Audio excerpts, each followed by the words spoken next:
Praise the Lord. Welcome to AIM.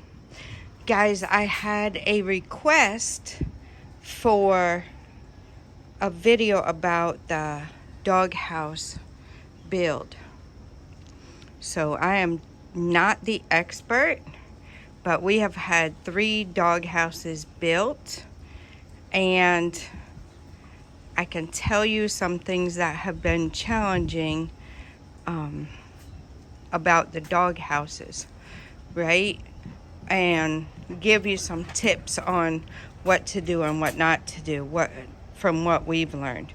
Now, we had this dog house built before we got here. It was from like one of those places on the side of the road, and they built the house or came here and built it, right? So this is how they have done this one. Now, what they do is they use pallets normally. The challenge that you have in building it with wood, and the reason they use pallets is because it resists the termites and stuff, right? So one of the challenges we have had is when you're there in, because Grace is out right now. I just wanted to do it quick before I let the rest of them out. They're about to eat. Anyway, one of the challenges with the wood is when you're cleaning the house, then, when you use a lot of water and clean it often and stuff, then it can rot. The wood can rot, right? Like any wood. The other thing is that they use this little wire mesh at first, and then we had these pieces around, so we had to have it repaired. The other issue is they did not put drainage. Now, Grace tips our water all the time. That's why we have to put the blocks there.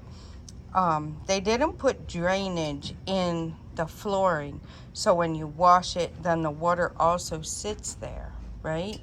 And the other challenge that we have with the houses, besides that, and we've had the carpenter come and rebuild it, so that was helpful. So once you have your structure, then you can also have it fixed and rebuilt. So this original one, I want you to see the difference with the slats here going up and down and the slats going side to side. So this one is actually ideal, right? Because the slats going up and down, actually the nails pop out, and then each slat pops out. Adom figured out that he could push on them and get them to pop out. So I nailed this piece of wood on the bottom just to help it hold it all together, right? So if you're going to have it built, this way is the best way. The other thing I noticed is that they love to, when they're out, they love to climb underneath it. So raising it up even a bit more than this would be ideal. And I think this type of roof is also good because the heat can stay at the top, right? You might want, they put the holes on the side as well for ventilation.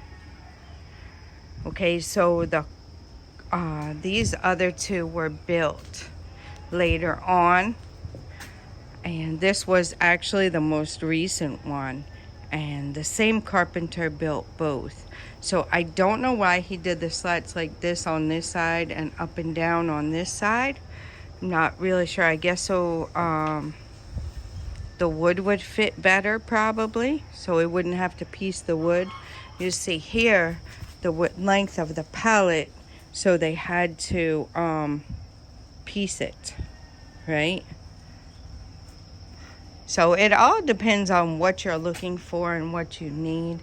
This one I also find difficult because when it rains really hard, the water goes inside this way, right? So you see the type of roof this is, okay?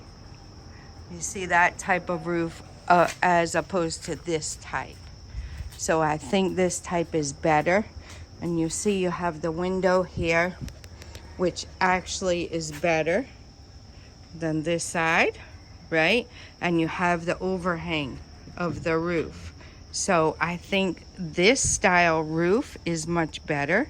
And then you can also have a window there where they can see out, and they can also have some airflow because it is very hot here, right? So overall, I think the slats should go this way. Raise it up, and I would say put it on top of something so that, like, when it rains heavy, it sits in water a bit here, right? Until all the water can find its way through the hole and drain down. So the legs sit in water, which make them rot a little bit. The gates, you can have a welder make the gates. Overall, I guess I'm happy with the gates, but we do have to get them repaired.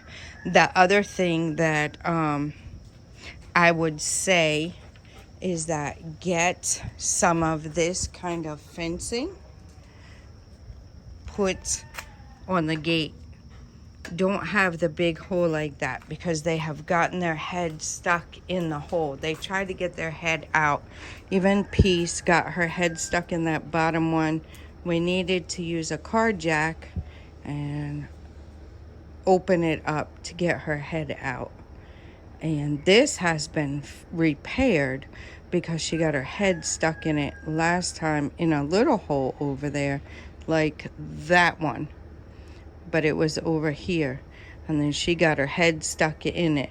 So yeah, that is, and now she has the wire gush on hers and this one as well, not to get her head stuck in there. I had to literally, that was the time I had typhoid and malaria at the same time. My husband was at the farm, and I came out, and Peace had her head stuck. This was her house. She had her head stuck in a hole like that, and I tried oil and everything to push it. I couldn't do it. My strength was not there as well. We had to call the carpenter. My husband called him to come and help me. So he came, and he was able to get a saw and cut the metal and then remove her head. So that was difficult. Even this one needs to be repaired, and I will, when my husband gets it repaired, I will ask him to put the wire gush on here because Mercy loves sticking his head out here. Now this one is better. The holes are smaller, but what I will say is when they're younger, they can still get their head stuck in there. So yeah, I don't know why they make it like that. There might be a reason to make it sturdy or something, but yeah. And this one here needs to be repaired. So overall, Joy, stop it. So overall, that is my tip on it. Another tip is have something at the corners because this sheet metal roofing is very sharp, right? So if you can do something at the corners, we have bent ours down because, you know, you can really get jabbed on it. This one they trimmed the end. But like I said, those are my main tips. Have the wood go like this with the wood on top of it to hold it down, right? I guess even if you do have it like this, which I would say is not ideal, but at least do the wood on the bottom to hold and on the top. Like I've added that piece of wood there, right? So that Make sure the ends of the wood have wood on the top. Make sure that you raise it up so when they're out, they can easily get under there. Now, our place has trees. If your place is very open, I would even suggest, doing another canopy type thing on top, right? Because the heat, it's a lot. It's a lot. And especially if, like, normally they're in, number one, when they eat, because we do not allow them out together when they're eating. They can be very territorial with their food. So we do not allow that. Each one has their own house. Each one has their own bowl. And each one has their own water as well. Now, when workers are here, they're up. So you want to make sure that if that's the case, you're able to put them up and they're able to have a cool enough place. Now, as you can see, you can strategically plant your trees so they'll grow up, And let's see, these are probably 3 or so years old, maybe 3.5 years old. So you can strategically plant your trees and things so that it will give them shade. But until then, I'm sure you can get like this type of canopy. We have the cars under. You can get any size of that.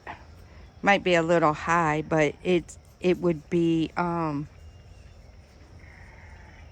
it would last a long time, and it's meant to shade it, right? To take some of the heat.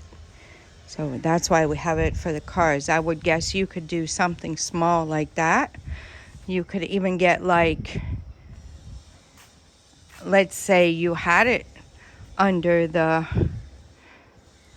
poly tank. You could have it under the poly tank, and you could even do like a shade sail or something, or put an extra roof over there, right? You could do roofing sheets or something, and even extend it out a little just to give it another place for the heat to reflect off of, right?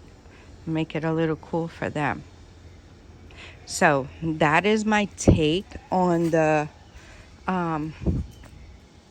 dog house. If you're talking about dogs, I've said it before in vlogs, I wanted to have a little pool for them. Now, some of them really like to get their paws wet. Some don't, some do. And I have all German Shepherds and a Caucasian Shepherd. So some like the water, some don't. This is what they have done here at our spigot, right? And they tiled it as well. You could always even extend it out a little bit because it's a little bit small for washing the dog, right? But you could extend it out. It has a drain, so the water drains out. You could get a plug. I didn't know that bag was there. You could get a plug, so you could plug it off and wash them there, or get a little place where you can put water in it. Like that one doesn't drain out. I think they put cement in the hole by accident, so it doesn't really drain out fast. So what I tend to do is put some water in the bottom of that one. It's just like this, in the bottom of that one, and let Gracie, especially Grace, she loves being wet. I let her go ahead and splash her paws in the water. Let's see. This is another option, but I would highly caution you not to leave them unattended on the run here in Ghana, because they can easily get tangled out in the heat and end up dying, right? Because the heat is hot. But we have the run here, and mostly I'll use that during the day if we have workers here. I'll put them on the run for a little bit so they can use the bathroom, whatever they got to do. And mostly we use these two every morning when the animals are out grazing around, so that the animals don't come this far and eat up our coconut and banana and all of our trees here. Another thing, if you have dogs on your homestead, the other thing we ran into was the garden. It was very difficult to secure the garden, right? So you want to make your fence high enough, and you want to make sure it's secure at the bottom where they don't dig underneath it. So that was another issue we had with them.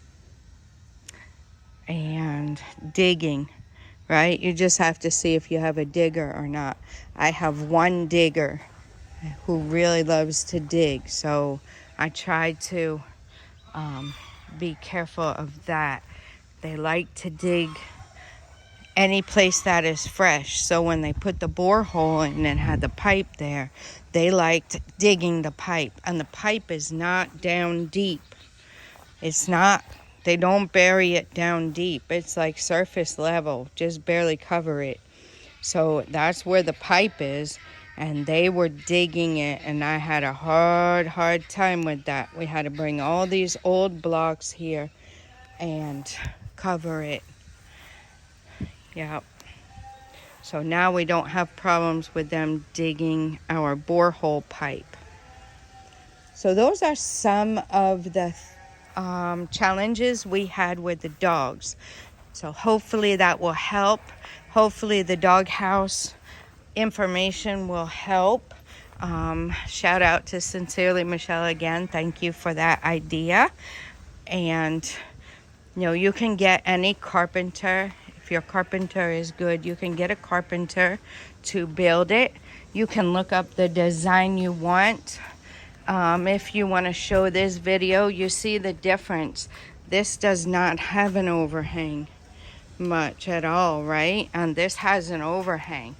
And then it has the mesh on the front and the back. I really like this design, and some on the side, right? So I really like this design. This was from those who sell dog houses on the side of the road, and that is what they did on the top, the roof cap. So they did that. The other thing is this is divided into two, but we really had to put the wire gush up there because they would jump over. So yeah, that is what we got. That is some of the challenges we have had with the dogs. The other challenge was with the animals. So make sure you have your animal pen secured, right? Subine loves poultry. Absolutely loves it. Since before we came, she loves poultry. Now, they're afraid of the big mama goat. So I think big mama goat rammed Joy before, and Joy is quite scared of her. So they're a little bit afraid of the big animals, but they will eat up your poultry in a heartbeat. So that is the other thing you would have to be mindful of. Grace loves mangoes. She goes and picks her at least one every morning while the mangoes are in season. She loves them. So you'll have to secure your fruit trees as well if you have a fruit-eating dog. They do not like soursop, but they do like mangoes. So I guess that is my tip. Water is going to be very important. And then check into the way the locals feed their dogs here. I was kind of against it there for a long time, but I think it's probably actually healthier for them in the long run. They have gari, and there's a specific type of gari that's a little bit cheaper that the dogs eat because it has little hard pieces or whatever in it. It's not perfect gari, so they sell it for the dogs to eat. So all it is dried cassava. Puts you in the mind almost of grits, right? Kind of. And then we add some palm oil for a healthy fat for them. A little bit of palm oil, not a lot, just a touch, and add some water to it. We also add eggs. We have poultry farm, so any of the broken eggs, we split them up and give them egg in their food as well. And we do buy dog food and give them about, I'd say, a quarter of what the recommendation for a serving size is. So that gives them their protein, a boost of their protein. The eggs finish off the protein, and the palm oil serves as the fat. And then instead of all the fillers you have in the dog food and everything, we use natural gari cassava. That is good for them, and it has bulked them up. We can see a big difference, and they really like it. So there's another tip on feeding.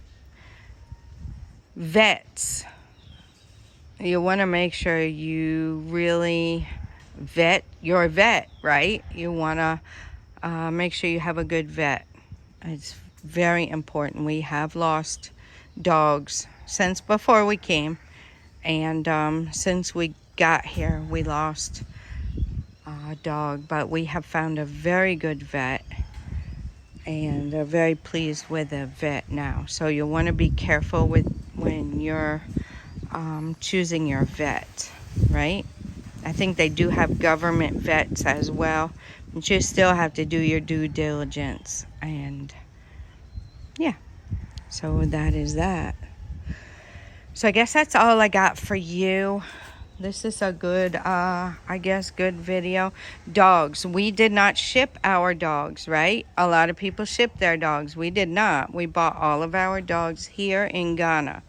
So there's another tip for you. You don't have to bring your dog unless you just want to. And yeah, there's a lot of procedures that go into you bringing your dog with you when you come here. So it's not cheap, but if that's something you want to do, you can do that as well. And water, right? Make sure they have plenty of water, and make sure you deworm them, and make sure you have a flea and tick program that you're going to have them on. Tick fever is a thing here, so it's a tropical climate, right?